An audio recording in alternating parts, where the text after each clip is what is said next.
আরো একটা কথা মুজাদ্দিদ জামানের বলে যান, শুনে রেখে দেন। বিশেষ করে আপনারা উত্তর 24 পরগনার মানুষ, উত্তর 24 পরগনার গর্ব বসিরহাটের বড় মাওলানা আল্লামা রুহুল আমিন শাহ রাহমাতুল্লাহ আলাইহিকে নিয়ে আমার মুজাদ্দিদ জামান জলসায় যাচ্ছে। দাদা হুজুর পীর কেবলা যখন জলসাতে যাচ্ছে, সাথে বসিরহাটের বড় মাওলানা আল্লামা রুহুল আমিন শাহ হুজুরের সাথে যেতে লেগেছে। এ না জওয়ানেরা, জঙ্গলের ভেতর দিয়ে যেতে হয়েছে। এমন একটা সময় দেখা যায় গরুর গাড়ি করে যেতে লেগেছিল। গরুর গাড়ি যিনি চালক ছিলেন, সে লাফ মেরে ওই গরুর গাড়ির উপরে যে ছাউনি করা ছিল পর্দা দিয়ে, খিরা দিয়ে, তার মধ্যে লাফ মেরে ঢুকে পড়েছে। মুজাদ্দিদ জামান বলতে লেগেছে, বাবার কি হয়েছে রে বাবা? আর তোমার গরুগুলো এত লাফালাফি করছে কেন রে বাবা? কি হলো? ওই মানুষটা বলতে লেগেছে, হুজুর আর বাঁচার কোনো উপায় নেই। কেন, কি হয়েছে বলো? হুজুর একটা নয় দুটো বাঘ এসে সামনে দাঁড়িয়ে গেছে। ও যুবকেরা, তরুণেরা, এই কথা শুনে তুমি আমি তো ভয় খেয়ে যাব। মুজাদ্দিদ জামান মুচকে হাসলেন, বললেন না সুবহানাল্লাহ। এখানে কিছু হাসার ব্যাপার আছে কি? হাসার যখন ব্যাপার নেই, তাহলে যখন হেসেছে, তাহলে এটা আল্লাহর একটা কুদরতের নিদর্শন, ঠিক না বেটি? তাহলে সুবহানাল্লাহ তো বলতেই হবে যে আল্লাহর ওলিরা আল্লাহ ছাড়া কাউকে ভয়, জোরে বলুন, করে না। তো ভাইয়েরা আমার, মুজাদ্দিদ জামান মুচকে হাসলেন, হেসে কি বললেন, এ বাবা, এত চিন্তা কিসের? জঙ্গলের বাঘ এসেছে, সামনে দাঁড়িয়েছে, আমি আবু বকর, আমার কাছেও বাঘ আছে। বলবেন না সুবহানাল্লাহ? অনেকে বাঘ বলতে কি বোঝায়, মানে বাঘের যে ক্ষমতা, এই জন্য বাঘের সঙ্গে তাসাব্বা করা হয়। আসাদুল্লাহিল গালিব, আল্লাহর বাঘ হযরতে মাওলা আলীকে বলা হয়। কথা বুঝে আসছে? অর্থাৎ সেই যে পাওয়ার, ক্ষমতা, সবাই ভয় করবে। কথা বুঝে, এটা একটা এক্সাম্পল দিবার জন্য। তো আমার দাদা হুজুর রহমাতুল্লাহ আলাইহি বললেন, বাবা রুহুল আমিন, একবার মুখটা বার করে দেখাও না, জঙ্গলের বাঘ আবু বকরের বাঘকে একটু দেখুক। আমার তো মনে হচ্ছে এটা ওখানে দেখতেই সত্যি এসেছিল। বলুন সুবহানাল্লাহ। বসিরহাটের বড় মাওলানা আল্লামা রুহুল আমিন সাহেব পর্দাটা সরালেন, মুখটা বার করলেন, লেজ লাড়াতে লাড়াতে দুদিকে দুটো চলে গেল। জোরে বলুন সুবহানাল্লাহ। আমার মনে হয় সত্যিই মনে হয় দেখতেই এসেছিল যে আমরা তো একবার আবু বকরের বাঘটা একটু দেখেই যাই। জোরে বলুন সুবহানাল্লাহ। বাকিটা আল্লাহ জানে, ঠিক না বেটি? বাকিটা আল্লাহ জানে, কিন্তু নিদর্শনটা এমন ভাবে ঘটনা ঘটছে যেন মনে হচ্ছে সত্যি দেখা করতে এসেছিল, দেখা হয়েছে, কেটে পড়েছে।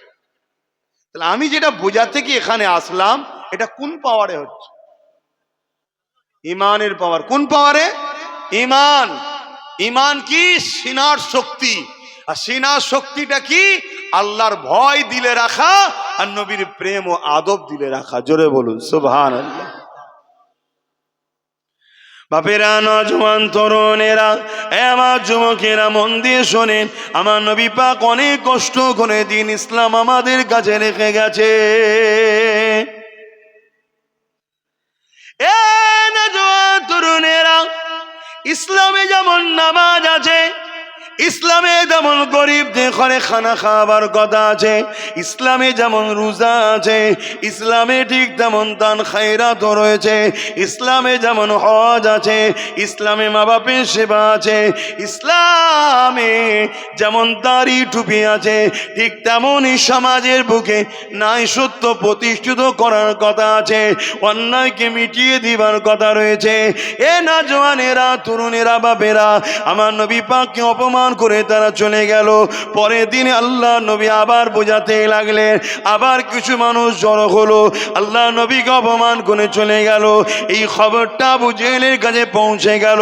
আবু জেহেল দেখতে লেগেছে মুহাম্মদকে রুখতে হবে, কেন মুহাম্মদ রসুল যা বলছে ঠিক বলছে, যদি না রুখা যায় তাহলে আমাদের 2 নম্বরই বন্ধ হয়ে যাবে, আমাদের অন্যায়ের শাসন বন্ধ হয়ে যাবে, আমাদের জুলুমের সাম্রাজ্য শেষ হয়ে যাবে। এই জন্য কি করতে লাগলো? এ যুবকেরা, তরুণেরা, বাপেরা, আর আবু জেহেল গিয়েছে ওই ভিড়ের মধ্যে আমার নবী পাকের সঙ্গে বিয়াদবি করে ফেললো। এর চেয়ে বেশি আর বলতে পারবো না। কেন সেই ভাষাটা বলতেও আমাদেরকে ভয় লাগে, লজ্জা নাই, ভয় লাগে যে হাই রে জাহান নামের কুকুর আবু জেহেল, কি কাজ করলি তুই? শুনছেন তো, আবু জেহেল হলো জাহান নামের একটা কুকুর, ওখান জাহান নামে আছে। এ নওজোয়ান তরুণেরা, এ আমার নবী পাকের প্রেমিকেরা, আবু জেহেলের বিয়াদবি করে ফেললো। আল্লাহ নবী নূহ নবী দয়া নবী ঘরে এসে কাঁদতে লেগেছে। আহারে নবী পাকের চোখের পানিকে মুছাবে। আমার নবী পাক যখন আম্মা আমেনা হুজুরের গর্ভ মুবারকে ছিল, আব্বা জান আল্লাহর খাওয়ালায় চলে গিয়েছিলেন। আমার নবী পাক যখন দুনিয়ার জমিনে আসলেন, আর এমন করে কয়েক বছরের পর আম্মা জান আমার আল্লাহর হাওয়ালায় চলে গেলে। এ নওজওয়ানেরা, তরুণেরা, বাপেরা, এই জায়গাতে দেখা যায় আমার আম্মা রাসূলে পাক সাল্লাল্লাহু আলাইহি ওয়াসাল্লামকে কে বুঝাবে, কে সান্ত্বনা দেবে, কে নবী পাককে বুঝাবে? তাই আমার নবী পাককে আল্লাহ আওয়াজ দিয়ে দিলে, এ আমার হাবিব, আপনি মনে দুঃখ নেবেন না, আপনি কাঁদবেন না, আপনি চিন্তিত হবেন না। হাবিব আবু জেহেল আপনার উপর জুলুম করেছে, ওর বিচার আমি আল্লাহ করব। আর হাবিব আপনি দ্বীনের প্রচার করে যান, কে মানবে না মানবে আমি আল্লাহ বুঝে নেব। এ মুসলমান ঘরের ছেলে মেয়েরা, তরুণীরা, বাপেরা, তোমরা যদি আল্লাহ রসুলকে না মানো, এতে আমার আল্লাহ রসুলের কোনো অসুবিধে না। আর যদি তোমরা মেনে নাও, আমার আল্লাহ রসুলের কিছু ভেসে যাবে এমন কোনো ব্যাপার নয়। এ নওজওয়ানেরা, এটা অন্য কোনো ধর্ম নয়, জোর করে তোমাকে স্লোগান দেওয়া হবে। এটা অন্য কোনো ধর্ম নয়, জোর করে তোমাকে ইসলাম থেকে বের করে অন্যদিকে নিয়ে যাওয়া হবে, বা জোর করে বলা হবে মুসলমান হয়ে যা, মুসলমান হয়ে যাও। এটা ইসলাম, এখানে কোনো জোর চলে না। যে দিল থেকে আল্লাহ রসুলকে মেনে নেবে, সেই হবে কামিয়াবি পাবে। যেমন আমার দেশে চলছে না, ছোট্ট ছোট্ট বাচ্চাদের ঘরে ধরে বলছে, বল জয় শ্রীরাম বল, জোর করে বলছে না, বলেন? হ্যাঁ, আমি এখানে একটা কথা আপনাদেরকে বলি, রাম ভালো না খারাপ আমি ও সম্বন্ধে জানি না, কথা বুঝে আসছে না, তার সম্বন্ধে আমার জানা নেই। আমি এতটুকু জানি হিন্দু ভাইদের পিয়ারা, ঠিক না বেটি? জাতি একটা কারো যখন পিয়ারা, তার বিরুদ্ধে বা তার বিষয়ে কোনো রকম কথা বলার ইজাজত ইসলাম আমাকে দেয়নি। কিন্তু হিন্দু ভাইয়েরা ভাববে কি না ভাববে তাদের ব্যাপার।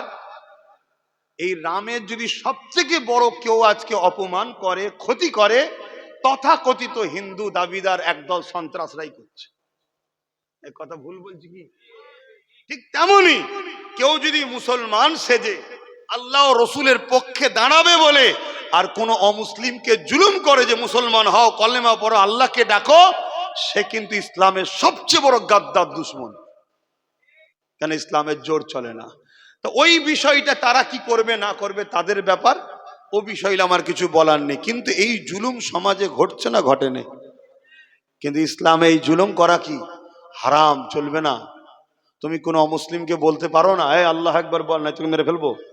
যেমন আমার দেশে কত মুসলমানকে এরকম স্লোগান না দিবার জন্য মারতে মারতে মেরে ফেললো, ঠিক না বেঠিক গো? কত মুরব্বী বাপ গুলোকে মেরে ফেললো। আর যারা ক্ষমতায় বসে আছে এরা কি করছে? কেন দেখছে আমাদের দোষ আছে? কেন? এগুলোকে আমরা সব দুলা ভাই বানিয়ে রেখেছি, এজন্যে তারা মজা নিচ্ছে। এগুলোকে যদি আমরা ঠিক লাথি মারতে পারতাম, তাহলে দেখতেন সব সোজা হয়ে দাঁড়াতে।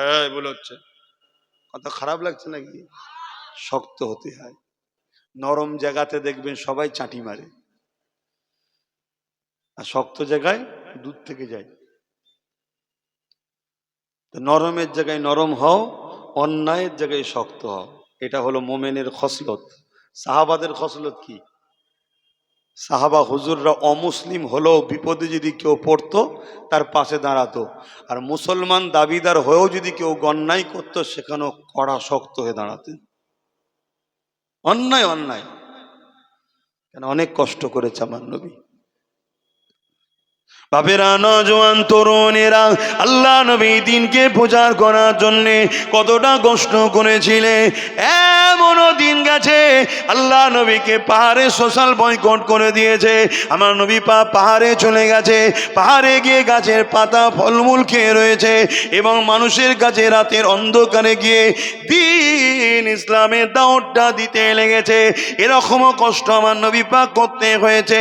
এমনও দিন গেছে আল্লাহ নবী, নবী দয়া নবী আল্লাহকে সিজদা করেছে, নবী পাকের পিঠে পচা দুম্বার ভুঁড়ি এই জালিম মুশরিক অত্যাচারীরা করে দিয়েছে, তাদের পিঠের উপরে চাপিয়ে দিয়েছে। এ যুবকেরা, তরুণেরা, বাপেরা, আল্লাহ নবীর জীবনে এমনও দিন গেছে পেটে পাথর পর্যন্ত পেঁধে থাকতে হয়েছে।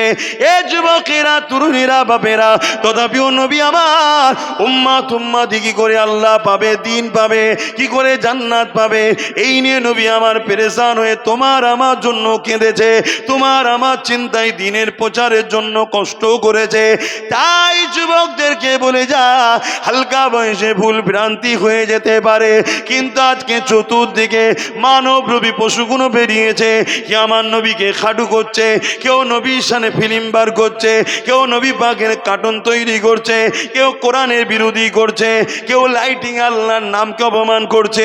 এইভাবে চারিদিক ধরে আমার ইসলামকে গালিগালাজ করতে লেগেছে। এ যুবকেরা, তরুণীরা, বাপেরা, এই জায়গায় ঠান্ডা মাথায় এমন করে নিজের অধিকারকে বুঝে নিবার জন্য, নিজের ধর্মের সম্মান মর্যাদাকে বাস্তবায়নের জন্য তোমাকে আমাকে সংগঠিত হতে হবে। না হয় দুনিয়া জমিনে লাঞ্ছিত আল্লাহ করবে, আর পরকালে আল্লাহ জাহান্নাম দিয়ে দেবে। কেন? দুটো হাত দিয়েছে আল্লাহ, তুমি দুনিয়া জমিনে নিজের কারবারে লাগালে, নিজের প্রয়োজনে লাগালে, সব ঠিক আছে। এই দুটো হাত দিয়ে আল্লাহর ঘর মসজিদের জন্য কি করলে, নবীর ঘর মাদ্রাসার জন্য কি করলে, নবীর দিনের জন্য কি করলে, আল্লাহ কিন্তু এই কৈফিয়তটা নিয়ে নেবে। আল্লাহ দুটো পা দিয়েছে, এই পা দিয়ে তুমি দুনিয়ায় ব্যবসা বাণিজ্য কারবারে গেছো, ঠিক আছে, আল্লাহ দিয়েছে করো, হালাল ইনকামের জন্য যেতে হবে, কিন্তু আল্লাহ দিয়া পা দিয়ে কবার তুমি মসজিদের দিকে গেলে, কবার নায়ের জন্য মিছিল করলে, কবার কোরআনের জন্য পদসভা করলে, কবার ইসলামের দুশ্মনদের বিরুদ্ধে আন্দোলনে গেলে। এ যুবকেরা, তরুণেরা, অথচ আমার কওমের ছেলেরা ইসলামের দুশ্মন মুনাফিক কাফির বেঈমানদের মিটিং মিছিলে গিয়ে ভর্তি করছে সামান্য বিরিয়ানির জন্য, 200-100 টাকার জন্য। তারা আমাদেরকে বোকা বানিয়ে দিয়ে আমাদের কাঁধে উঠে তারা গদিতে বসছে, আর গদিতে বসে নতুন নতুন করে ইসলামের বিরুদ্ধে, কোরআনের বিরুদ্ধে, ইসলামকে মিটাবার জন্যে নানা রকম আইন ফতোয়া তৈরি করছে। কি করছে না করেন? এগুলো হুঁশ করতে হবে না ভাই আমার। যদি পেটে খুব জ্বালা ধরে যে ওসব দেখলে আমার হবে না, আমার পেট দেখতে হবে, তাহলে আমি দুটো উদাহরণ দেবো। একটা হলো তোমার দাদুর কটা সন্তান, কম করে হলেও তো গড়ে 7-8টা নাকি? এই যুবক বলবে তো, তোমার আমার কটা? দুটো নয়, 1.5খানা, একটা আছে আর একটা হয়তো হতে পারে। খারাপ নি উনি। তোমার দাদুকে কোনোদিন তোমার বাপেদের ঘরে লালন পালন করার জন্য ভিক্ষা চাইতে হয়েছিল? বন্ধন লোন, সুদ, ঘুষ, চিটিংবাজি, তোমার এমন কি টান পড়ে গেল? একটু মাথায় ঢুকছে না খোদার গজব কেমন? ইমামের 5,000 টাকায় হাসি খুশিতে চলে, আর তোমার চলছে না কেন? তাহলে বরকত নেই, ঠিক তো নাকি? এই বরকতটা গেল কোথায়? এটা ভাবো। আছড়ে আছড়ে আছড়ে আছড়ে কিছুই হবে না, জাহান্নামে চলে যেতে হবে। আর তোমার দাদুর দেখো সামান্য ইনকাম ছিল, 7টা-8টা বাচ্চা, খেয়ে দিয়ে আল্লাহ করে তোমার বাপেরা গোলগাল ছিল, আমরা সব তো হাওয়ায় উঠছি। জানে কি আছে?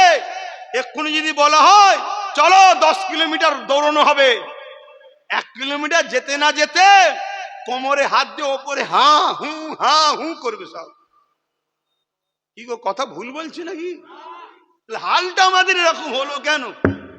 আর এই মুরব্বী গুলোকে যদি বলা হয় চলো তো আব্বা, হয়তো জোরে যেতে পারবে না, কিন্তু আমাদের থেকে কম করে হলো 1 কিলোমিটার পরে যে দাঁড়াবে।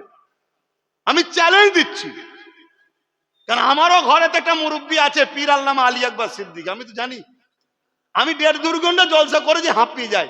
আমার আব্বা এখনো 3.5, 4, 5 ঘন্টা জলসা করে, তাও বলে এখনো গ্যাসের গরম, শরীর এখনো গরম হয়নি, এক্ষুনি নেবে বলবো। তাহলে কি বুঝছেন? কিছু বুঝতে পারছেন? তো এই দশাটা আমাদের হচ্ছে কেন? এই মূল রোগকে খুঁজুন। মূল রোগ একটাই, আমাদের দিলে হুজুর নেই। ওই কলেমা পড়েছি, লা ইলাহা ইল্লাল্লাহ মুহাম্মদ রাসূলুল্লাহ, গাছ লাগিয়েছিলাম কিন্তু গাছ ভেতরে মরে গেছে, আমাদের হুঁশি নেই। এই গাছ লাগিয়ে দিলে হয় শুধু, আর কাজ নেই? তাকে ট্রিটমেন্ট করতে হবে না? হবে না? পানি দিতে হবে। তবে সব গাছ সব আবহাওয়ায় থাকে না, মাটিরও একটা ব্যাপার থাকে না, থাকে না? তা ইমানের গাছ লা ইলাহা ইল্লাল্লাহু মুহাম্মাদুর রাসূলুল্লাহ, ইমানের চারা বসিয়েছেন। এবার এই চারাটাকে বড় করতে হবে। তো বড় করতে গেলে এখানেও একটা মাটি লাগবে, আবহাওয়া লাগবে। এই মাটিটা হলো নবীর আদব, আদব আর আবহাওয়াটা হলো নবীর প্রেম। তবে এই গাছ নবীর আদব আর নবীর প্রেমে আস্তে আস্তে বড় হবে। জোরে বলুন সুবহানাল্লাহ। আমাদের মধ্যে নবীর আদব আছে, নবীর প্রেম আছে। শোনো একটা কথা বলি, তোমার নজরে যদি আসে কেউ একজন নবীর বিরুদ্ধে কিছু মন্তব্য করেছে, তুমি যদি তার প্রতিবাদ না করো, তোমার মধ্যে ঈমান থাকবে না। শুনছেন তো নাকি? প্রতিবাদ করতেই হবে। এবার প্রতিবাদের 3টে ধরন আছে। ক্ষমতা আছে, ঝেড়েছেন বক্সিং, 1 নম্বর ঈমান। কিচ্ছু করার নেই, হাকিকাতটা বলছি বাপ, হাকিকাতটা বলছি। খারাপ নিলে তো হবে না। দেশদ্রোহী যদি কেউ হয় তাকে ফাঁসি দেয় না, দেয় না? তা দেশের সঙ্গে গাদ্দার করলে যদি ফাঁসি হতে পারে, যিনি না হলে কায়নাত হতো না, তার সঙ্গে গাদ্দারি করলে কি হওয়া দরকার? কথা বুঝছেন না? বোঝেন? আমি কি বুঝাচ্ছি বুঝছেন তো? তার আরো বড় শাস্তি হওয়া দরকার।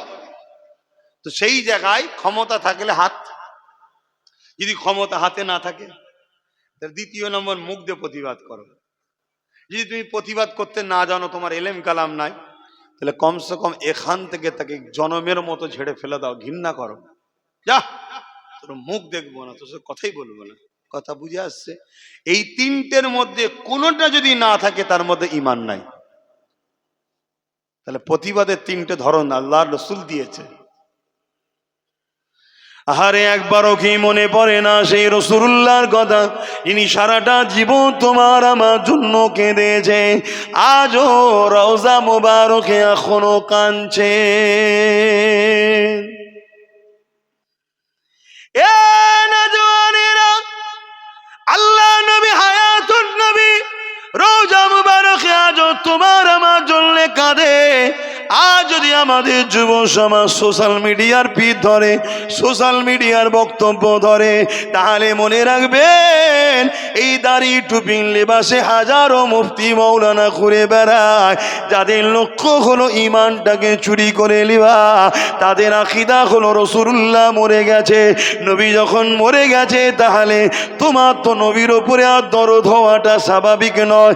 কিন্তু আমার আল্লাহ জানিয়ে দিলেন, আমার নবী পাকের স্ত্রীরা হলো তোমাদের জন্য মা। কার মাকে তোমাদের জন্য বিবাহ করা খারাপ, কেননা জিনার স্বামী কখনো মারা যায়নি, ওই নারী দ্বিতীয় বিবাহ হতে পারে না। এ যুবকেরা, আমার রাসূলুল্লাহর খালিয়া, আমাদের আম্মা জানো বটে, এবং আমার রাসূলুল্লাহর সঙ্গে তিনার স্ত্রীদের এখনো নেকা রয়েছে, কেন নবী আমার মারা যায়নি। এ নওজওয়ানেরা, নেকা হয় স্ত্রীকে বিবাহ যেমন করা যায় না, আমার রাসূলুল্লাহর স্ত্রীদের সম্বন্ধ এই জন্যই ফতোয়া রয়েছে। এ যুবকেরা, তরুণীরা, বাপেরা, আমার নবী পাক আজও রওজা মুবারকে তোমার আমার জন্য কাঁদতেছে। এর একটা তারিখে হাদিস শোনায়, শুনে রেখে দাও। এজিদ যখন ক্ষমতায় বসেছিল জোর করে, ওই জালিম অত্যাচারী জাহান্নামের কুকুর এজিদ এমন করে ইমাম হুসাইন হুজুরের বিরোধী করেছিল।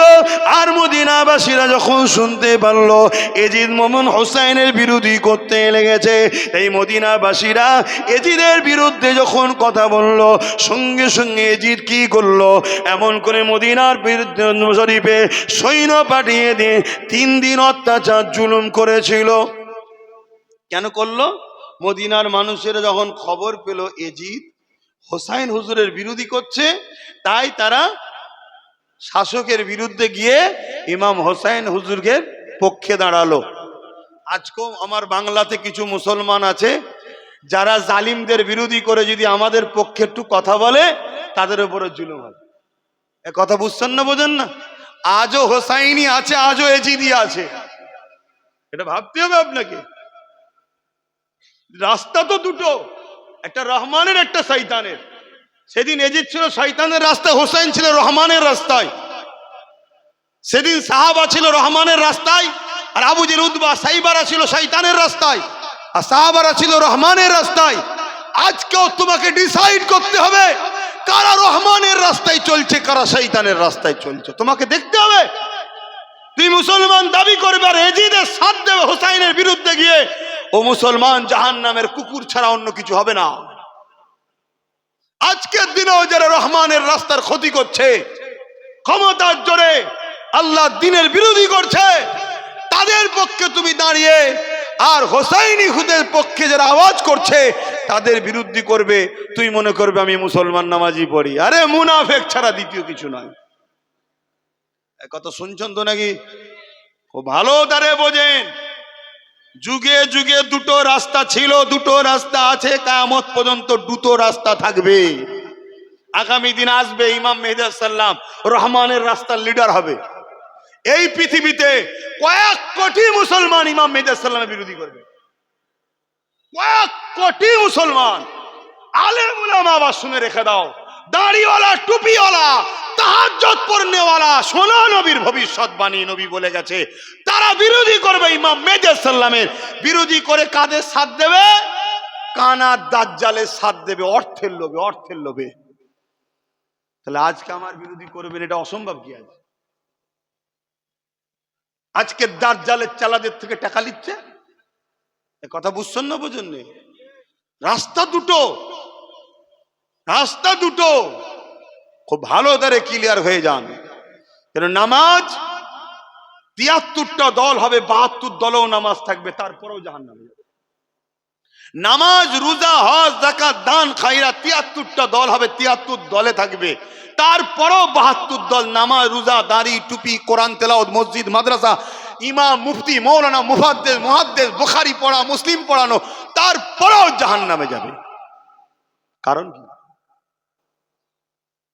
তারা ওই শয়তানের দলের দলদাস হয়ে যাবে। শাররুল উলামা আর খায়রুল উলামা, তারা ওই বুরাই আলেম থাকবে, তারা দুনিয়ার তাগুতি শাসকদের দালালি করবে ধর্মের নামে, কমকে কন্ট্রোল করবে, কম যেন জালিম বাদশার পিছনে লেগে না যায়, এজন্যই দালাল গুলোকে মুখিয়া হিসাবে সামনে রাখা হবে। আর এই দালালদের ঘরে মাঝে মাঝে শাসকের হাড্ডি দেবে, খা আর তুই খা, আর তোর কমকে ট্যাকেল কর, আমার বিরুদ্ধে না লেগে যায়। কথা বুঝছেন না? বুঝুন, আমার কত কষ্ট হচ্ছে। ধর্মের ব্যাপার চলছে বাপ, এখানে ধর্মের ব্যাপার চলছে না। এতদিন রুজি রুটি পেটের ব্যাপার ছিল, তুমি সাথ দাও না দাও আলাদার ব্যাপার, কিন্তু এখন ধর্মের ব্যাপার এসে গেছে। এখানে গাদ্দারি হলে পেটের ব্যাপার না, ঈমান চলে যাবে। তুমি যদি মনে করো আরে দুনিয়ায় কে আমার কি করবে, আরে দাঁড়াও, super power America, super power, পৃথিবীর সবাইকে চমকায় ধমকায়, মুসলিম দেশগুলোর উপরে নির্মম ভাবে অত্যাচারের স্টিম রোলার আমেরিকা যুগ যুগ ধরে করে আসছে, তার বিরুদ্ধে কেউ কথা বলার নয়। আজকে প্যালেস্তাইনের বুকে হাজার হাজার টন বোম মেরে নিরীহ নিরীহ 45,000 বাচ্চাকে আমেরিকা মেরেছে, তার বিরুদ্ধে কথা বলার কোনো কেউ নাই। কিন্তু আমার আল্লাহ ছাড় দেয়, ছেড়ে দেয়নি। আজকে সেই আমেরিকাকে আমার আল্লাহ পাকড়াও করেছে। সেই আমেরিকার লস অ্যাঞ্জেলেসে আল্লাহ বিভৎস আগুন ধরিয়েছে, হাজার হাজার বাড়ি ঘর জমি জায়গা কল কারখানা সব পুড়ে তছনছ হয়ে যাচ্ছে। হেলিকপ্টারে করে পানি, দমকলে করে পানি, পানি শেষ হয়ে গেছে, আগুন এখনো বন্ধ হয়নি। কারণ এ মার মানুষের পক্ষ থেকে নয়, খোদার পক্ষ থেকে। কাল তোমাকে আল্লাহ ধরতে পারে, আমাকেও ধরতে পারে। যে তোকে আমি ডিউটি দিয়েছি, সম্মানিত করেছি, দাদাপীরের ঘরে পাঠিয়েছি, আলেম বানিয়েছি, ইমাম বানিয়েছি, মুফতি বানিয়েছি, তোকে মুসলমান করেছি, তুই সারা জীবন গান নিয়ে, মদ নিয়ে, জুয়া নিয়ে এই ব্যস্ত থাকবি? এখনো পরিবর্তন হবি নি? চারিদিকে কি হচ্ছে দেখ। এ ভুল হতে পারে, মানুষ দেখেও তো শেখে না। আল্লাহ যখন ধরবে এমন বিমাদ দেবে, তোর 1000 লিওয়াতে 1,00,000 বেরিয়ে যাবে। শুনছেন না শোনেননি? আর আল্লাহ যখন ধরবে ওই 3000-এ 30 লাখ বেরিয়ে যাবে। আমার ইমাম ভাইদের বলছি, শুনছেন না শোনেননি? হ্যাঁ, যদি বলেন যে আমি এটা লি আমার অধিকার, তাহলে দালালি নয়, হক কথা বলতে হবে। ঠিক না বেঠিক? লিয়ে যদি চুপ থাকো তাহলে দালালি, আর লিয়ে যদি অন্যায় বলো তাহলে তুমি দালাল নয়, তুমি পারফেক্ট। তোমার পাওনা তুমি লিচ্ছ, তুমি হক কথা বলো। কথা বুঝে আসছো না? নয়, বড় দুঃখের বিষয় আজকে কি হচ্ছে। আমার বাংলাতেও নাকি সব মাদ্রাসাগুলো জঙ্গি তৈরি হয়ে গেল, সব কলকাতা জঙ্গিদের আঁতুর ঘর হয়েছে। শুনছেন না শোনেননি? সব জঙ্গি তৈরি হয়ে মাসে। তাহলে এই বিষয়ে কই প্রতিবাদ, কই এই বিষয়ে কই কথা, কই উলামাদেরও কথা নেই, মুফতিদের কথা নেই, পীর সাহেব কথা নেই, বক্তার কথা নেই। কেন কথা নেই? আমার নবীর ঘরকে অপমান করা হচ্ছে না? আর যদি সত্যি কেউ মাদ্রাসার নামে জঙ্গিখানা তৈরি করে, তাহলে তাকে সামনে এসে ফাঁসি দেওয়া দরকার আছে না নাই? এই কথা বলেন কেন? সে আমার নবীর মাদ্রাসার দুশ্মন, সে গাদ্দার, ধর্মকে বদনাম করছে, ওর ফাঁসি হওয়া দরকার। আর কিন্তু তুমি ধরবেও না আর দেখাবেও না। নিরীহ মৌলী সাহেব গুলোকে তুলে নিয়ে যে বলবে 10 বছর পরে, আরে আমাদের ছন্দটা ভুল হয়েছে। এই 10 বছর কত বদনামের ভাগীদারি আমার নবীর মাদ্রাসাকে গুলো হতে হবে না? হবে না? কই কথা, কই যুবক, আল্লাহ তাকত দিয়েছে, আল্লাহর রাহে খরচ করো, কিচ্ছু করতে হবে না। যারা লড়ছে তাদের পাশে একটু ঘিরে দাঁড়াও। তারা যখন আসবে একটু জমে জমে তাদের বক্তব্যগুলো বসো। তোমাদের ভিড় ইসলামের দুশ্মনের কলজে শুকিয়ে দেবে। তোমাদের আলেমের সঙ্গে জুড়ে থাকা শয়তানের চেলাদের কোটি কোটি টাকা খরচ করে কি হলো রে, এটাই বলবে। সব বেকার হয়ে গেল, এত খেলা দিলাম, এত মেলা দিলাম, এত ভিক্ষা দিলাম, সব বেকার। সেই আবার মৌলী সাহেবের সাথে। শুনছেন না শোনেন? কিচ্ছু নয়, একটু জুড়ে থাকো।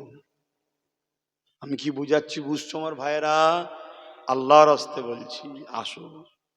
আল্লাহর দিনের জন্য আল্লাহ যথেষ্ট। যাও না, ডোনাল্ড ট্রাম্পকে জিজ্ঞেস করো কি বুঝছিস রে এখন শয়তান, জিজ্ঞেস করো, ও হারে হারে বুঝতে পারছে। এক কথা বুঝছেন না, বোঝেন না? হ্যাঁ, তোমাদের কাছে প্রিয় হতে পারে যারা বাচ্চাদেরকে খুন করে, তারা আমার কাছে শয়তান ছাড়া আর কিচ্ছু নাই। তুমি যদি বলো আমার বন্ধু হয়, তুই আমার বন্ধুকে বললি কেন? তোর বন্ধুর সাথে তুই শয়তান হয়েছিস। এই কথা বুঝছেন না, বোঝেন না? হ্যাঁ, বাচ্চাদের খুনি কখনো মানুষ হতে পারে না। লড়াই আমার সাথে হতে পারে, ভুল ঠিক পরের কথা। তুই বাচ্চাকে টার্গেট করছিস কেন? দেখে দেখে দেখে দেখে বাচ্চাগুলো প্যালেস্তাইনের মারছে কেন? নতুন প্রজন্ম যাতে না পাওয়া যায়। আর আজকে আমাদেরও দেখে দেখে দেখে দেখে ভ্যাকসিনের নামে সাইজ করে দিয়েছে। জন ছেলে ঘুরতে ফিরতে যাচ্ছে, দাম করে পড়ে গেল, মরে গেল। কি হলো রে? মরণ যেন একটা মুড়ি মূর্খের মতো হয়ে গেল, শরীর গুলো সব শেষ। এক কথা বুঝছেন না, বোঝেন না? এরপরেও তো আমি তোমাদের কাছে ভালো নাই। বোঝো, পরিবর্তন হও, এখনো সময় আছে, এখনো সময় আছে। এই শরীরের পয়জন কাটা বড় দোয়া আছে। শরীরের পয়জন ঢুকে গেলে ওই পয়জন কাটা বড় ইসলামের রাস্তা আছে। তা তোমাকে আমি দেখাবো কেন? তুমি পয়জন কেটে ইসলামকে ক্ষতি করবে না? তবে তা তোর তো চলে যাওয়াই দরকার। আমরা তাকে রাস্তা দেখাবো যার দ্বারা ইসলামের ভবিষ্যৎ ভালো হবে। যে ইসলামের ঘরে জন্ম হয়ে ইসলামের দুশ্মন, তার জন্য তো আমাদের দোয়া আছে, ও লাভ নেই, আর বেঁচে থাকো এটাও চেয়ে লাভ নেই। আমার স্পষ্ট কথা, খারাপ লাগছে নাকি? আমি সেই আব্বাস সিদ্দিকী আছি এখনো। চেঞ্জ কিছু পেয়েছেন আমার মধ্যে? কিছু চেঞ্জ পাওয়ার ব্যাপার নেই। তোমার তো একটাই নীতি, মুহাম্মদ সাল্লাল্লাহু আলাইহি সাল্লাম। কেন্দ্র হলো হুজুর, আর হুজুরকে কেন্দ্র বানিয়েছে কে? আল্লাহ। অতএব যে হুজুরের আমি তার, যে হুজুরের নয় আমি তার না। সে বাপ হোক, মা হোক, ভাই হোক, বোন হোক, স্ত্রী হোক, বাচ্চা হোক, যেই হোক গে যাক। ক্লিয়ার কথা, কথা বুঝে আসছে? ওই জন্য সেই একই জায়গায় আল্লাহ রেখেছে। আল্লাহ যেন এইভাবেই মরণটা দেয়, বলুন আমিন। আকীদা ঠিক করো, নীতি ঠিক করো, মজবুত হও। তুমি এতক্ষণ পরে এসে আবার কি করছো? একটু ফটো তুলতে মন যাচ্ছে, এখানে আসো, একটু সামনে এসো তো। এই সব ফেতনা কি যে ধরেছে এরা, হ্যাঁ? বাপেরা না জওয়ানেরা, আমি যে কথা বলতে গিয়ে চলে গেলাম, এ যে 10,000 সৈন্য পাঠালো মদিনার উপরে এবং 3 দিনের জন্য মদিনাকে হালাল করে দিল। ওই 3 দিন ধরে মদিনার উপরে তারা হামলা করতে লাগলো, মদিনার সাহাবা হুজুদিয়াকে হত্যা করতে লাগলো, মদিনার নারীদের উপরে জুলুম অত্যাচার করতে লাগলো। এমনকি আমার নবীর পেয়ারা মদিনা নবাবী শরীফ, তার মধ্যে খচ্চর গাদাকে বেঁধে দিয়ে এমন করে পিশাব পায়খানা করিয়ে নামাজ ইকামতকে বন্ধ করে দিয়েছিল। আল্লাহ নবীর এক সাহাবী ছিলেন মদিনা নবাবীর ভেতরে, তিনি বলতে লেগেছে আমি বেরোবার আগে তারা মদিনাকে দখল করে নিয়েছে, জানকে বাঁচানো ফরজ, আমি একা তাই কি করব? নবী পাকের রওজার ভেতরে ঢুকে আমি জানকে বাঁচাবার জন্য ওখানে নুকিয়ে পড়লাম। কিন্তু অবাক হয়ে গেলাম, মদিনা নবাবীতে আজান ইকামত নামাজ বন্ধ করে দিয়েছিল, কিন্তু আল্লাহ নবী রওজার ভেতর থেকে প্রতিটা ওয়াক্তে ওয়াক্তে ওয়াক্তে আজান ইকামত ও নামাজ জামাতের সাথে হতে লেগেছে। এ যুবকেরা, আমাদের নবী নূর নবী, দয়া নবী, হায়াতুন নবী, তিনি রওজা মোবারকে তোমার আমার জন্য আজও কাঁদতেছে। ইহুদিদের ষড়যন্ত্র ছিল, বাদশাহ নুরুদ্দিনের সময়তে আমার নবী পাকের পবিত্র জেসে মোবারককে রওজা থেকে বার করে নিয়ে বিশ্বকে প্রমাণ করব মুহাম্মদ মাটির সঙ্গে মরে শেষ হয়ে গেছে, কবর খুলে দেখা যদি মুহাম্মদ থেকে আমরা কলেমা পড়ে নেব। এই চ্যালেঞ্জের মোকাবেলা তারা করবে বলে আমার নবীর জেসে মোবারককে বার করে নিবার প্ল্যান করেছিল। তাহলে আজকে দিনে যারা আমার নবীকে মরা বলে, এই ইহুদিদের ষড়যন্ত্রের সঙ্গে তাদের ষড়যন্ত্র মিলছে না, মেলে না। তাদের মুখেও তো দাঁড়িয়ে আছে, মাথায় টুপি আছে, তারা বলে আমি মুফতি, আমি মৌলানা, আমি মুহাদ্দিস, আমি শায়েখ, আমি বুখারী, আমি আল্লামা, আমি মদিনা ইউনিভার্সিটিতে পড়েছি, আমি জামে আজহারে পড়েছি। ছোট বাচ্চাটার কথা বিশ্বাস হচ্ছে? সে তো বিরাট কিছু।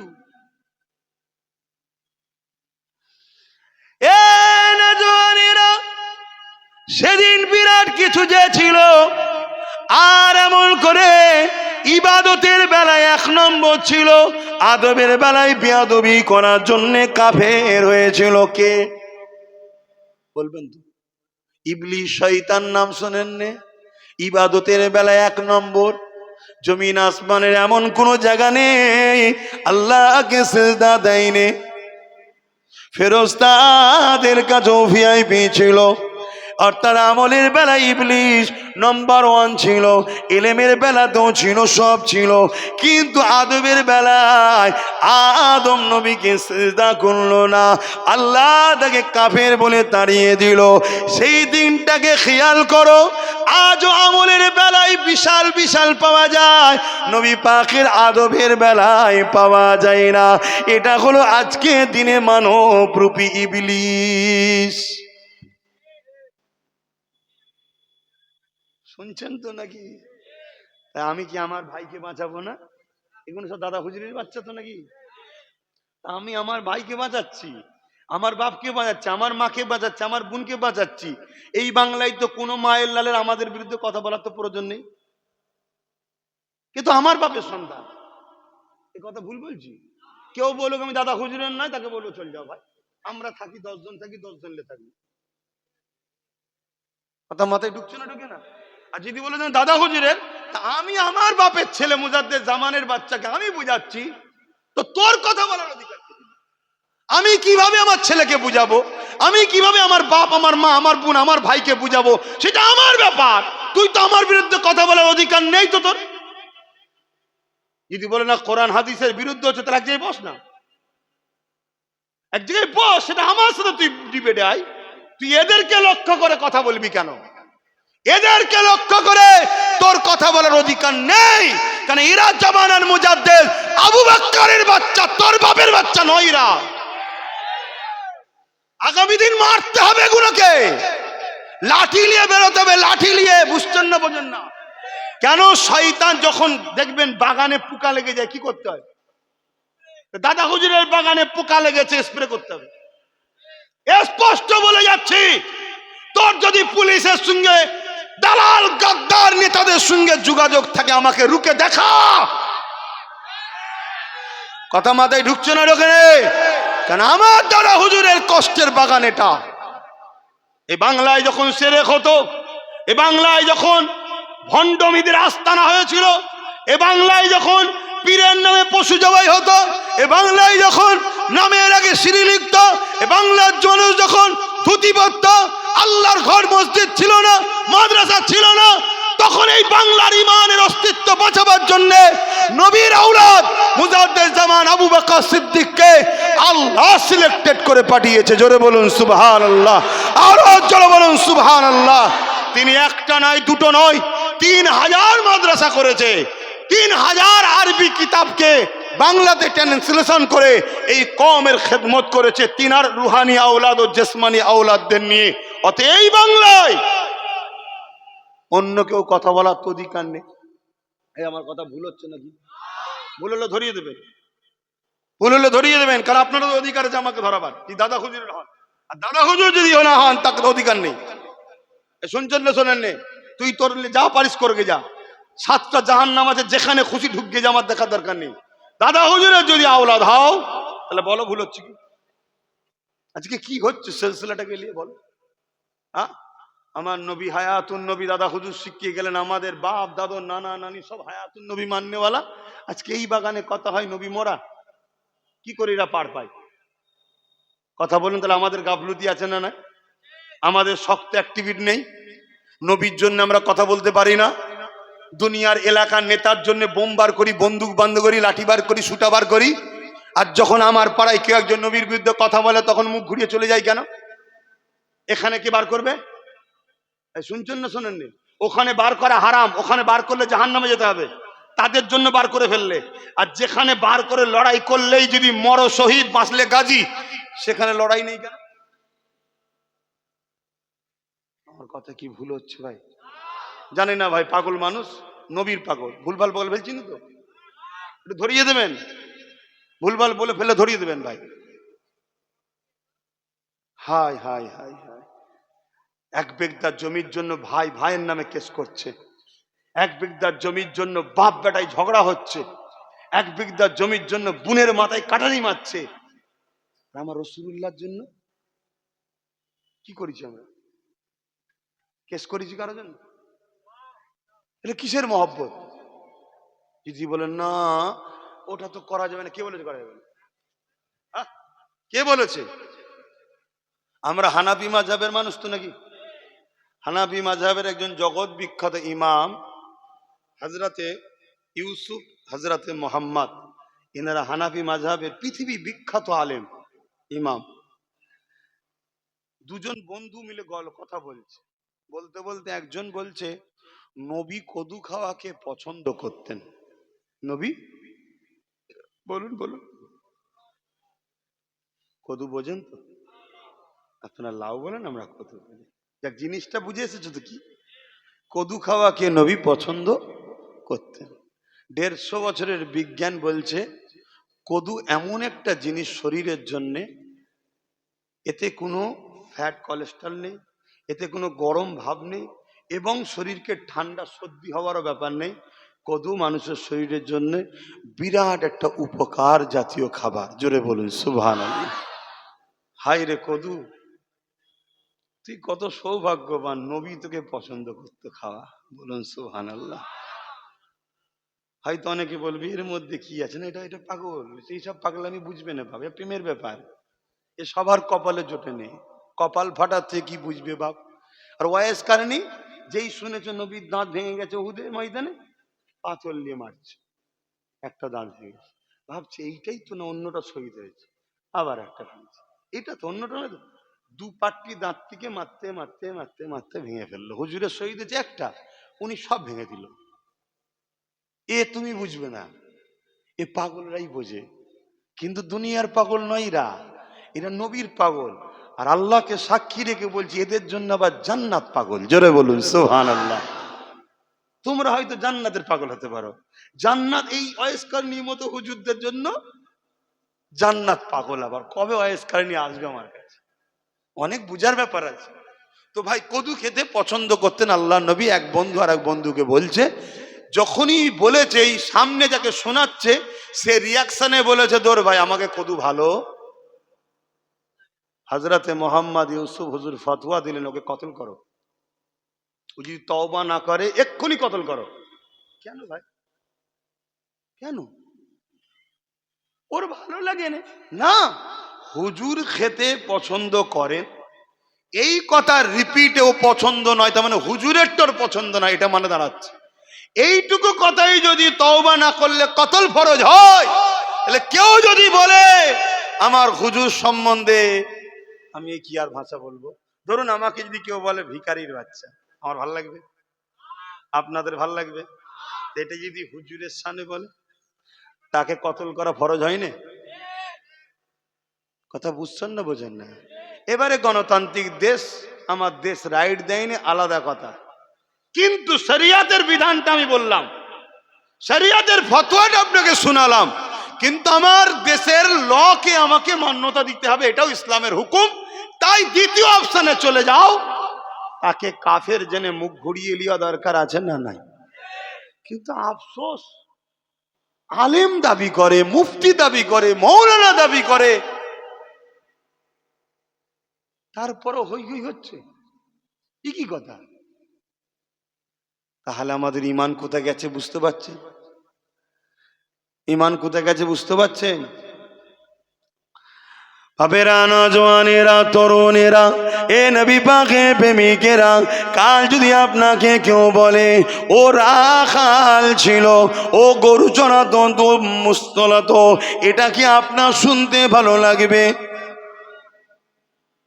এ নওজওয়ান তরুণেরা, আল্লাহ নবীকে যেমন মোরা বলা হয়, আল্লাহ নবীকে আবার বলা হয় তিনি নাকি ইলমে গায়েব জানে না। আল্লাহ নবীকে বলা হয় তিনি আবাতাসা অক্ষর জ্ঞান জানতো না। আল্লাহ নবীর বিষয়ে নোংরা নোংরা নোংরা নোংরা কথা বলা হয়, সাহাবাদের বিষয়ে কথা বলা হয়, আহলে রাসূলদের বিষয়ে কথা বলা হয়। এ যুবক বলো তো দেখি, আল্লাহ যদি তোমাকে দুটো বাচ্চা দেয়, আর তোমার সামনে জন জন দুটো বাচ্চা দাঁড়িয়ে আছে, পাড়ার একজন কেউ তোমাকে ছোট বড় কথা বলছে, তোমার ছেলেগুলো যদি তোমার হয়ে কথা না বলে, তুমি বাপ হিসাবে মনে দুঃখ হবে না? হবে না?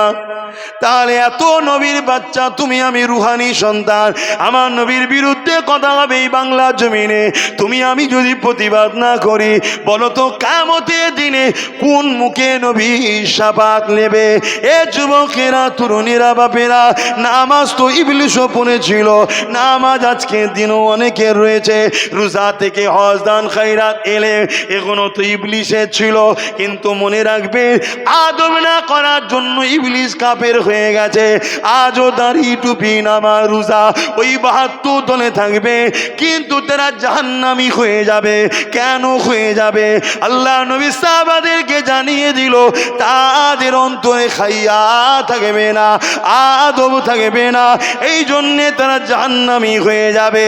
এ যুবক শুনে রেখে দাও, তোমাদের জন্য একটা মেসেজ দিয়ে যায় আমার নবী পাক সাল্লাল্লাহু আলাইহি ওয়াসাল্লাম মদিনার বাজারে গেছে, এমন সময় একটা ইহুদি ঘরের যুবক ছেলে আমার নবী পাককে দূর থেকে দেখতে লেগেছে।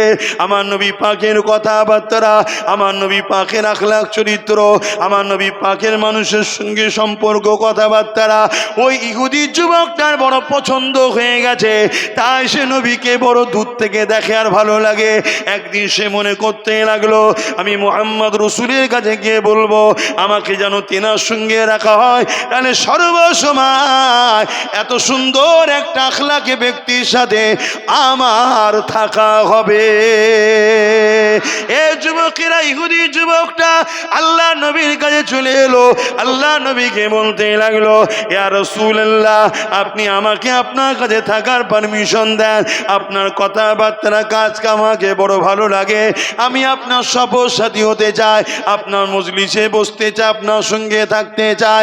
আল্লাহ নবী বললেন, ঠিক আছে থাকো, কিন্তু ইহুদি বলতে লাগলো, তবে একটা শর্ত, আমি আমার ধর্ম ইহুদি ধর্ম ত্যাগ করব না। শুনছেন? আল্লাহ নবী বললেন, ঠিক আছে তাও তুমি থাকো। ওটা নবীর জন্য স্পেশাল, সবটা আমার জন্য হয় না, আপনার জন্য, ওটা নবীর জন্য হয়। একদিন এক লোক এসে বলছে, হুজুর আমি ইসলাম কবুল করব, কিন্তু 3 ওয়াক্ত নামাজ পড়বো, ওই ফজর আর ঈশা পড়তে পারবো না। যদি আমাদের ছেলেগুলোকে একটু বলা হয় ফজর মাগরিব, খুব খুশি হয় মনে হয়, কিন্তু ওটা তো আমাদের হাতে নেই, ওটা নবীর হাতে রয়েছে। নবীকে ওই পাওয়ার দেওয়া আছে। শুনছেন না শোনেন নেই? উম্মতের দিকে ট্রিটমেন্ট করবে, কেন উনি হলেন উম্মতের রুহানি। আমি ডাক্তার শব্দটা নবীর সামনে বলবো না, ট্রিটমেন্টকারী, কথা বুঝে আসছে? তাই উম্মতের ব্যবস্থা নবী কি বললে, ঠিক আছে বাবা তুই 3 ওয়াক্ত পড়িস, কিনা এইদিকে আগে কলমা পড়। কলমা পড়ে, ইমানের কলমা পড়ে ইসলাম কবুল করলো।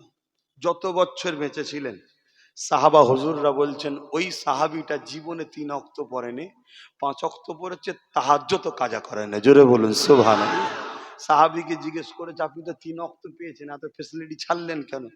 বলছে, আমি যাকে ভালোবাসি তিনি পরে 5 ওয়াক্ত, আমি 3 ওয়াক্ত পড়ি, কেমন ভালোবাসি তাহলে? কথা কিছু বুঝলেন? তা আমরা নবীকে ভালোবাসি বলি, নবী নামাজ পড়তেন আমরা ছেড়ে দেবো? ইচ্ছা করে ছাড়লে হয়?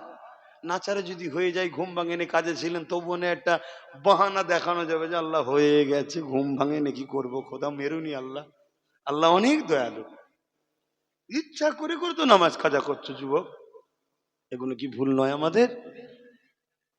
কি গো, আমার কথায় কষ্ট পেয়ে গেলেন নাকি? তাহলে চুপ হয়ে গেলেন কি? আমি তো বলছি আমি একটু পাগলা মানুষ, যদি ভুল টুল হয় বল না বাবা, রাগ করিস না আমার ভাই। তোদের লিয়ে দুনিয়ায় থাকতে চাই, আর আল্লাহর কাছে দোয়া করি একসাথে যেন জান্নাতটাও পাই। বলো আল্লাহুম্মা আমিন।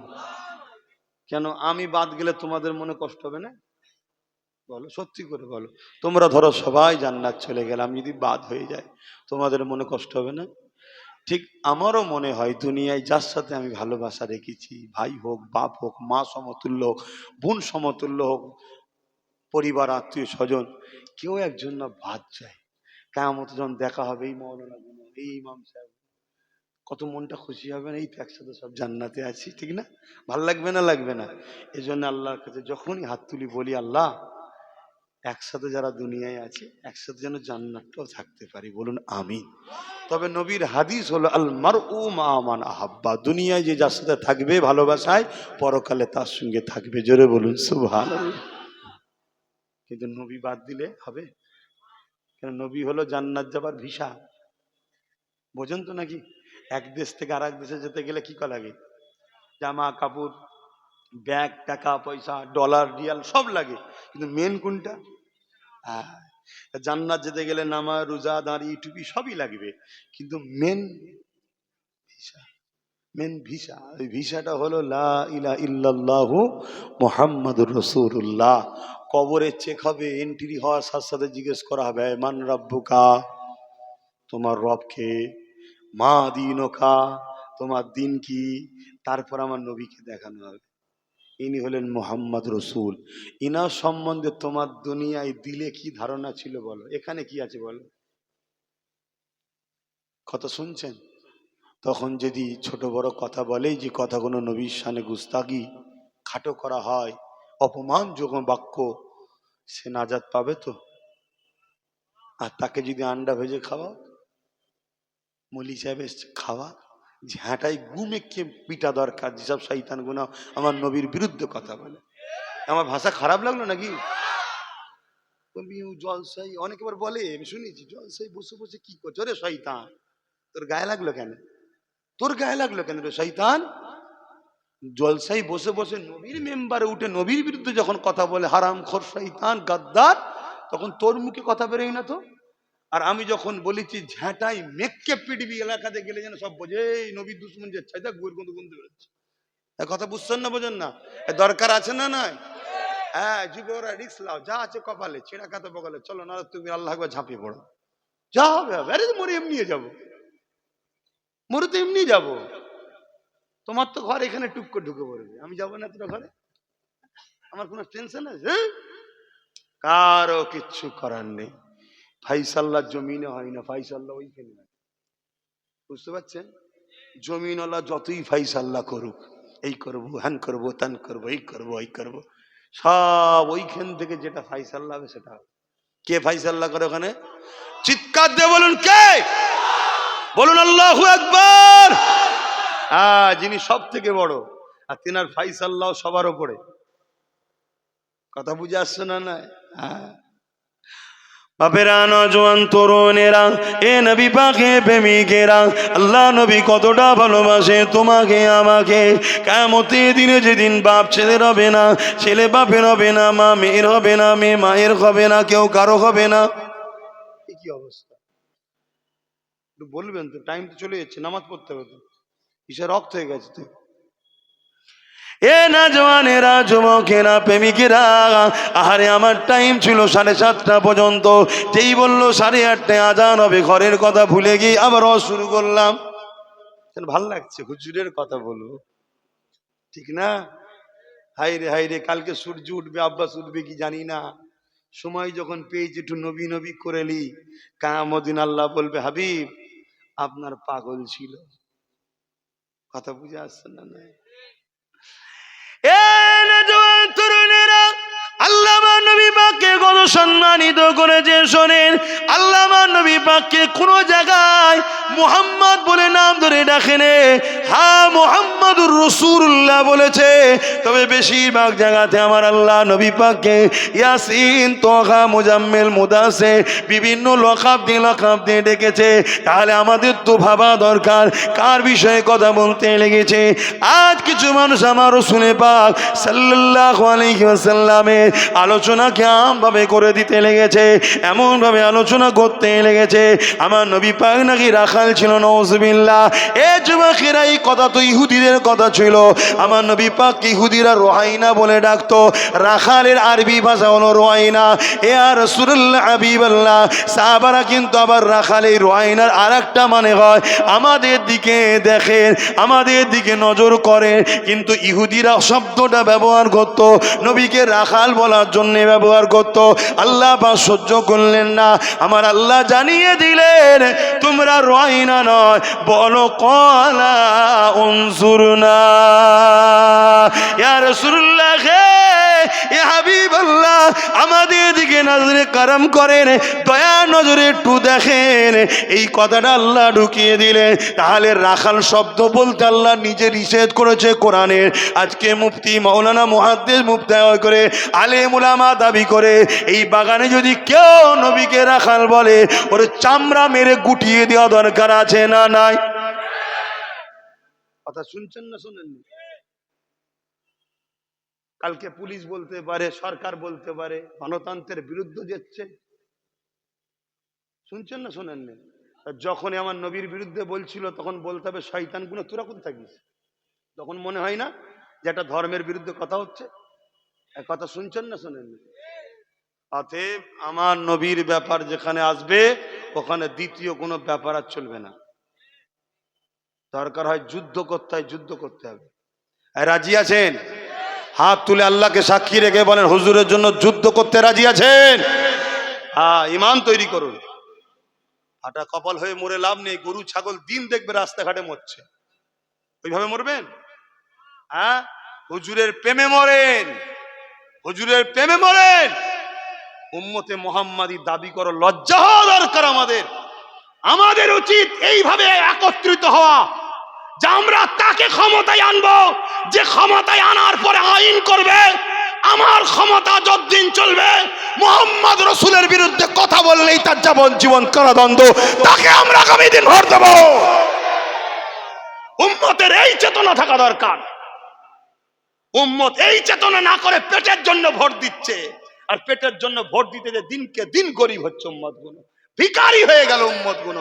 চাকরি নেই, গাড়ি নেই, বাড়ি নেই, পড়াশোনা নেই, ভিক্ষা খা খা। আমাদের সংগঠিত হওয়া এটা দরকার।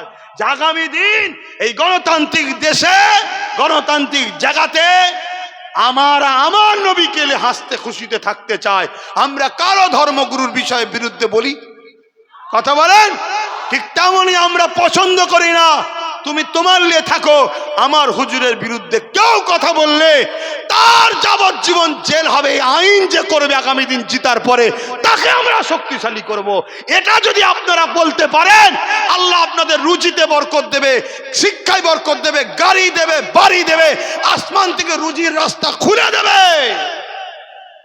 আর যদি এটা না বলতে পারেন, আগামী দিন তৈরি হন, ঘর থেকে মা বন্ধু করে টেনে বার করলে যা হবে, কিচ্ছু করতে পারবেন না। কথা খারাপ লাগছে? কথা খারাপ লাগে ঢিল মারেন না, মারেন, ঢিল মারেন, মেরে পারেন। কিন্তু বেঁচে থাকলে দাওয়াতে গেলে হুজুরের লড়াই করবো। শুনছেন না? শোনেন, আমি আমার বাপ মা ভাই কাউকে চিনি না, আমার হুজুর কিয়ামতের দিন কেউ আমার পাশে দাঁড়াবে। সবাই নিজের জন্য পেরেশান, আমার হুজুর বাঁচাবে, আমার নবী বাঁচাবে। যেখানে আদম থেকে ঈসা নবী সবাই বলবে নফসি নফসি, সেখানে আমার নবী বাঁচাবে। নবীকে সে পাওয়ারটা দিয়েছে কে? আজকে সেই নবীকে বলা হচ্ছে ভিখারির বাচ্চা, রাখাল, অক্ষর জ্ঞান জানে না, মরে গেছে, সাফাত করতে পারবে না, ইলমে গায়েব জানে না, ভুলে যেত। কি কথা? আর আমরা লক্ষ লক্ষ মুসলমান সেই নবীর উম্মত দাবি করে বসে আছি। আজকে বলে যাচ্ছি, মসজিদের ইমামগুলোকে ফলো করেন। প্রত্যেকটা মসজিদে যা হবার হয়ে গেছে, 4টে জুম্মা 3 জুম্মা যেন নবীলে আলোচনা হয়। একদম যুবক ছেলেরা প্রতিজ্ঞাবদ্ধ হও, 3 জুম্মা নবীর আলোচনা করো, 1 জুম্মা নামাজ রোজা অন্য বিষয়ে আলোচনা করো। এটা কোরআনের পক্ষে কাজ হবে, কোরআনের বিরুদ্ধে নয়। কোরআন খোলো, কোরআন দেখো, কোরআন বোঝো। কোরআনে আল্লাহ যেখানে ইমানদারদের লক্ষ্য করে কথা বলেছে, ওখানে আল্লাহ নবীর কথা বলেছে। নবীর কথা, নবীর কথা, জোরে বলুন সুবহানাল্লাহ। তাহলে মসজিদে কারা বসে থাকে? ইমানদার না বেঈমানরা? ইমানদারদের সামনে আপনি যখন হজ করছেন, নবীর কথা শোনা, নবীর কথা বলেন, তাহলে আপনি কোরআন অনুযায়ী আমল করলেন। কথা বুঝাচ্ছেন না বুঝাননি? হ্যাঁ, শরীয়তের আরো বিষয় জানা দরকার। একটা জুম্মা সেই বিষয় বলুন, আবার পরের মাস আলো, আবার 3 জুম্মা নবীকে চেনান, আবার একটা বিষয় বাদ। আরে বাকিগুলো আমল, নবী হলো ঈমান। আজকে আমার নবীকে ভুলে গেল আমাদের যুবকরা। নবীর শান কত! এই মাসে মেয়েরাজ হয়েছিল না? হ্যাঁ, এটা রজবের মাস তো। হযরতে জিবরাইল এসেছিলেন না বুরাক নিয়ে? আমার নবী ঘুমোচ্ছিল, জানেন না? জিবরাইল কি করেছিল? হুজুর ওঠেন, আল্লাহ দাওয়াত দিয়েছে চলেন বলেছিল? জিবরাইলও জানে যিনি ঘুমোচ্ছে, ইনার সঙ্গে যাররা পরিমাণ বিয়াদবি হয়ে গেলে জিবরাইলও শেষ। ফেরেশতাদের সুলতান যিনি, ফেরেশতাদের সরদার যিনি, ফেরেশতাদের, তিনি জানে ইনাকে তুলতে কিভাবে, এরও একটা আদব জানা দরকার। আর তুমি মেম্বারে নবাবিতে উঠে হুজুর সম্বন্ধে ওয়াজ করছো, নবী সম্বন্ধে তোমার আদব নেই? আর হাজার হাজার আমাদের ঘরের ছেলেরা ওয়াজ হচ্ছে রে, চ চ চ, বসে বসে চুপ করে শুনে চলে গেল। সব কটা বেঈমান, চুপ থাকার জন্য বেঈমান। কথা শুনছেন আমার যুবকরা? আরে যদি ও নামাজ কাজা করে, দাঁড়িয়ে থেকে প্যান্ট শার্ট পরে, পৃথিবীর কোন মোল্লা মৌলভী সাহেবকে কাফের বলতে পারবে না, গুনাহগার বলবে, গুনাহগার। আর গুনাহ করলে জাহান্নামে যাবে, শাস্তি খেটে উঠে আসবে। আর কেউ বলতে পারবে না চ্যালেঞ্জের সাথে তুই জাহান্নামী, এটাও বলতে পারবে না। আল্লাহ চাইলে ওকে মাফ করে দিতে পারে। কিন্তু আমার হুজুরের শানে যাররা পরিমাণ গাদ্দারি করলে, ভাষাগত উল্টো পাল্টা হয়ে গেলে, পৃথিবীর সমস্ত উলামারা ফতোয়া দিয়েছে ও বেঈমান, ও কাফের হয়ে গেছে। শুনছেন তো নাকি? খুব ভালো করে বোঝেন। কি কথা বলতে গেলে, হযরত জিবরাইল সাল্লাম এসে দেখছে হুজুর ঘুমাচ্ছে, আমার দয়ার নবী, আল্লাহর বন্ধু।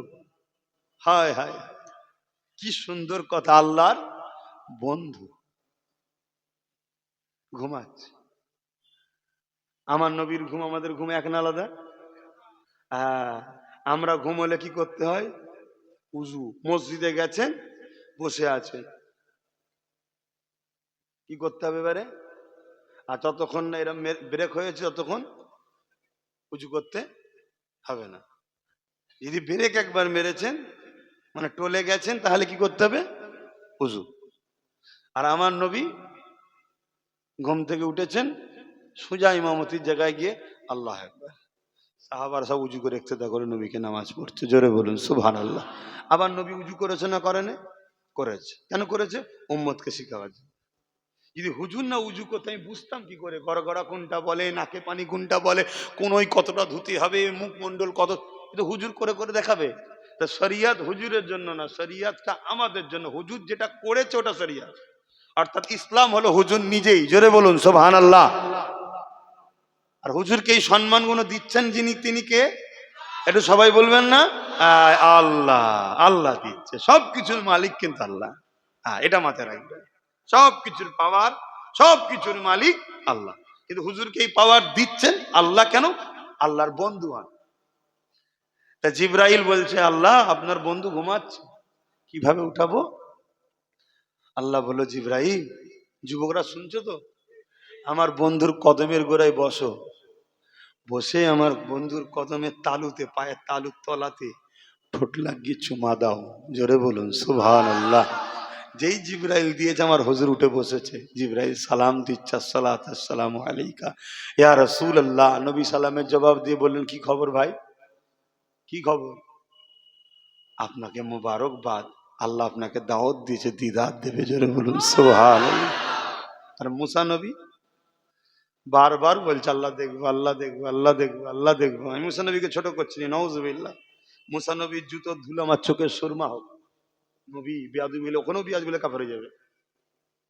কেন? আমরা ইমান এনেছি রাসূলিহি, সমস্ত নবীদের উপর ইমান এনেছি, সমস্ত নবী হক, ঠিক না বেঠিক? কিন্তু আমি বুঝাতে চাইছি যেটা মুসা নবী বারবার বলছে আল্লাহ দেখবো, দেখবো, দেখবো। আল্লাহ বলছে তুমি হবে না, তোমার হবে না, তোমার হবে না। আল্লাহ বলল যখন বলছে আসো তুর পাহাড়ে, ৭০,০০০ পর্দা ভেদ করে আল্লাহ নয় তাজাল্লি এসছে, তাজাল্লি এক ঝলক, সঙ্গে সঙ্গে তুর পাহাড় দাও দাও করে আগুন ধরে গেল। মুসা নবী অজ্ঞান, ৪০ দিন অজ্ঞান ছিল। আর আমার নবী আল্লাহর একেবারে কাছে, বন্ধু আরো কাছে, আরো কাছে, আরো কাছে, আরো কাছে। দীর্ঘক্ষণ আল্লাহ হাবিবকে দেখছে, হাবিব তার মালিককে দেখছে। জোরে বলুন সুবহানাল্লাহ।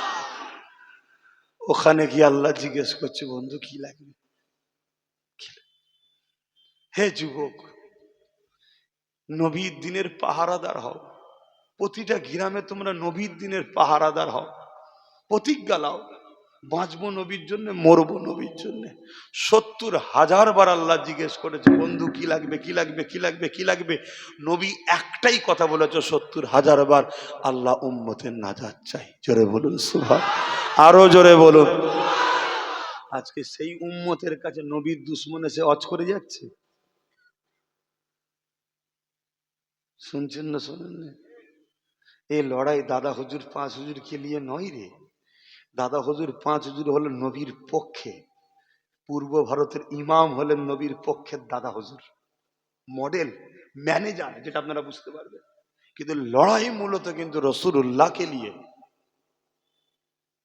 এ দুনিয়ায় একদল লোক আমাদের দিল থেকে নবী বার করতে চায়, আর দাদা হুজুর ৫ হুজুর বা আরো তাদের গোলাম যারা এখন অনুসারী সিলসিলার আছে, হাক্কানি উলামা, তারা এই উম্মতগুলোর দিলে নবীকে ঢুকাতে চায় যে নবী ধর, নবী ধর। কেন? আমরা যাব নবীর কাছে, নবী আমাদেরকে নিয়ে যাবে আল্লাহর কাছে। আমাদের কাজ নবীর সঙ্গে জুড়া, নবীর কাজ আল্লাহর সঙ্গে বান্দাবান্দিকে জুড়া। জোরে বলুন সুবহানাল্লাহ। আল্লাহ কোরআনে বলছে হাবিব, মুনাফিক কারা জানেন? মুনাফিক, মুনাফিক দেখবেন আমার জন্য ছুটে ছুটে আসবে। আল্লাহ নিজে বলছে মুনাফিক আল্লাহর দিকে, অর্থাৎ আমার জন্য ছুটে ছুটে আসবে। বন্ধু আপনার বেলায় হোঁচট খাবে, এরা হলো মুনাফিক। আর মুমিন কারা? বন্ধু যারা আপনাকে বিশ্বাসের সাথে ভালোবেসে মেনে নেবে, তারা হলো মুমিন। তাদের জন্য খুশির খবর, ইউহিব্বুকুমুল্লাহ, কোরআন বলছে আমি আল্লাহ তাদেরকে ভালোবাসবো। জোরে বলুন সুবহানাল্লাহ। আল্লাহ কাদেরকে ভালোবাসবে? যারা নবীকে ফাত্তাবিউনি আকে ইক্তেবা করে ভালোবেসে হৃদয়ে জায়গা দিয়ে দেবে, আল্লাহ ওই ব্যক্তিগুলোকে বলছে আমি ভালোবাসবো। আর আমি যাদেরকে ভালোবাসবো ওয়াগফিরু লাকুম যুনুবাকুম আল্লাহু গফুরুর রহিম, তারা যদি ভুল করেও থাকে, জুলুম করে থাকে, সব মাফ করে দেবো। জোরে বলুন সুবহানাল্লাহ। আজকে এতটুকু আমার নবীকে ভালোবাসেন, পিয়ার করেন, নামাজ পড়েন, রোজা রাখেন, হজ করেন, যাকাত দেন, দান খায়রাত করেন, এগুলো হলো আমল। জান্নাতের কোয়ালিটি আছে না নাই? যার যত আমল বেশি সে হাই কোয়ালিটি পাবে। কিন্তু জান্নাত যেতে গেলে যেটা মূল দরকার সেটা হলো হুজুর। কবরেতে হুজুরকে দেখানো হবে, বলো ইনার সম্বন্ধে তোমার আকীদা কি ছিল। এ জায়গায় যদি ধরা পড়ে যায়, আমরা পরীক্ষা দিই না, এক কথাই উত্তর আর খোলাসা লিখো, ঠিক না? তো কবরে তিনটে প্রশ্ন হবে, দুটো হচ্ছে এক কথার উত্তর।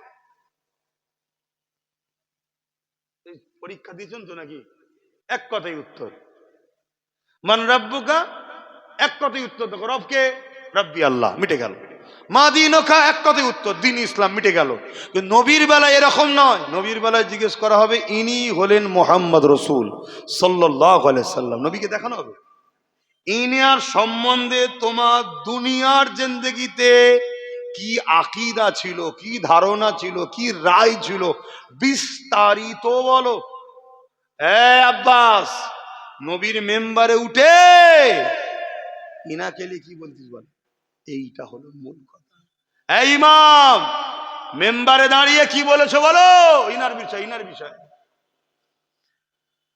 কথা কিছু শুনছেন তো নাকি? হ্যাঁ, তো নবীকে এই ভিআইপিটা বানাচ্ছেন কে? হ্যাঁ, আল্লাহ বানাচ্ছে।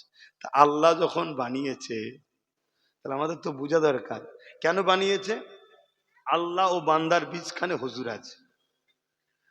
জান্নাত দেখেছেন কেউ? জোরে বলেন। কোনো ব্যবসা করতে গেলে মাল দেখতে হয় নাকি? কথা বলছে না তো। মাল না দেখে আপনি কিনে নেবেন? মাল দেখতে হয়। আল্লাহ বলেছে তোরা জান ও মাল দে, বিনিময়ে জান্নাত লে। জান্নাত আপনারা কেউ দেখেছেন? আল্লাহর সঙ্গে বান্দার জান আর বিনিময়ে আর জান্নাত, এর বীজখানে রয়েছিল নবী। নবী পাক সাল্লাল্লাহু আলাইহি ওয়াসাল্লাম গিয়ে জান্নাত দেখে এসেছে। এসে আমাদের সাহাবাদের বলেছে, সাহাবারে জান্নাত অনেক সুন্দর জায়গা, জান মালের থেকে অনেক দামি জিনিস। নবীর কথায় বিশ্বাস করে সাহাবারা জান দিয়েছে। বীজখানে, লেনদেনের বীজখানে কে? নবী পাক সাল্লাল্লাহু আলাইহি ওয়াসাল্লাম। তেনাকে বাদ দিয়ে লেনদেন হবে? আজকে বাদ দিচ্ছে না, দেয়নি। অনেক তো জালিম আছে, বলে লা ইলাহা ইল্লাল্লাহর সাথে মুহাম্মদ রাসূলুল্লাহ বলা যাবে না, লেখা যাবে না, কলেমাকেও চেঞ্জ করে দিচ্ছে। কথায় কথা বেড়ে যাচ্ছে। নামাজ পড়তে হবে, নামাজ পড়বেন, রোজা রাখবেন, হজ করবেন। আমি নামাজ রোজা ইচ্ছা করে ছেড়ে দেবেন না, কিন্তু নবীকে দিলে রেখে তারপরে নামাজ। কেউ কেউ তো এরকমও বলে নবীর কথা নাকি দিলে থাকলে নামাজ হবে না। শুনছেন না শুনেন? আমার কথাগুলো কি আমার আব্বাগুলো কষ্ট পেচ্ছেন? যে কষ্ট পেচ্ছেন এসব আলোচনা করছি বলে। অপর দিকে যখন আমার হুজুর থেকে আমাদেরকে সরাবার চেষ্টা করছে, তাহলে আমাদেরও তো দায়িত্ব হয়ে গেছে আপনাদের ঘরে হুজুরের বিষয়ে বোঝানো। আসেন একটু সালাম দেবো।